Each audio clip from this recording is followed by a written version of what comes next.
খুলনার জয় থামালেন তাসকিন বিজয়রা। বিপিএলের নিজেদের তৃতীয় ম্যাচে এসে প্রথম হারের স্বাদ পেল খুলনা টাইগার্স। দুর্বার রাজশাহীর কাছে 28 রানের ব্যবধানে হেরেছে মেহেদী হাসান মিরাজের দল। রাজশাহীর দেওয়া 179 রানের লক্ষ্য ব্যাট করতে নেমে 150 রানে গুটিয়ে যায় খুলনা।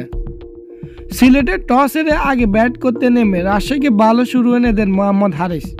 পাওয়ার প্লেতে আক্রমণাত্মক ব্যাটিং করেছেন তিনি। 20 বলে 27 রান করা হারিসকে বোল্ড করে খুলনার প্রথম ব্রেক থ্রু এনে দেন নাসুম আহমেদ। রাজশাহীর আরেক ওপেনার জিসান আলম টি-20 সুলভ ব্যাটিং করতে পারেননি। 22 বলে 23 রান করে ফিরেছেন তিনি।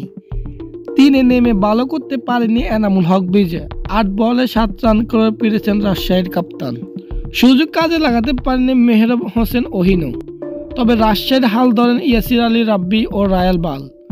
দুজনে করেছেন দারুণ ব্যাটিং। খুলনার বোলারদের উপর রীতিমতো তাণ্ডব চালিয়েছেন ইয়াসির ও বাল। 25 বলে 41 রান করে ফিরেছেন রাব্বি।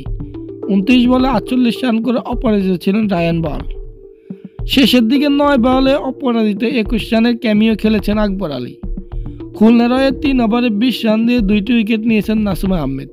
একটি করে উইকেট নিয়েছেন মেহেদী হাসান মিরাজ, আবু হায়দার রনি ও মোহাম্মদ নেওয়াজ। রান তারা শুরুটা ভালো করতে পারেনি খুলনা।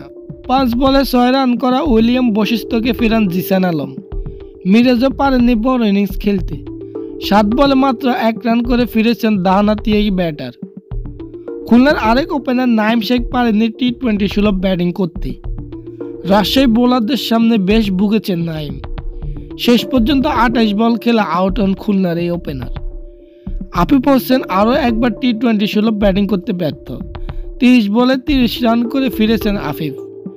উইকেটে এসে আক্রমণাত্মক খেলার চেষ্টা করেছিলেন মাহিদুল ইসলাম অঙ্কন।